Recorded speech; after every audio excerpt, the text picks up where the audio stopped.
Naranasan mo na ba ang pakiramdam na tumingin sa isang larawan o video at bigla kang napahinto dahil sa sobrang linaw nito, o kaya naman, may nakita ka na bang sobrang labo, na para bang ginuhit lang ng bata? Ano nga ba ang nagpapalinaw at nagpapalab sa ating mga nakikita sa screen? May sikreto ang bawat digital image. Ang sikreto ay nagsisimula sa mga maliliit na pixel, parang mga milyon-milyong maliliit na blok ng Lego na pinagsama-sama upang buuin ang bawat imahe. Ang bawat pixel ay may kanya-kanyang kulay at liwanag.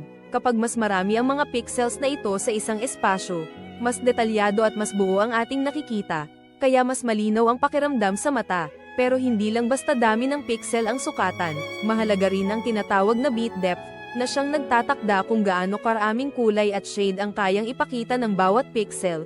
Nagbibigay ng lalim at realismo. Ang lahat ng impormasyong ito, pixels at bit depth, ay pinagsasama-sama sa isang komplikadong mathematical matrix sa likod ng iyong screen. Ito ang nagbibigay buhay sa bawat frame, nagiging dahilan kung bakit, sa huli, ang mas mataas na resolusyon ay nangangahulugang mas malinaw, mas makatutuhan ang karanasan para sa atin.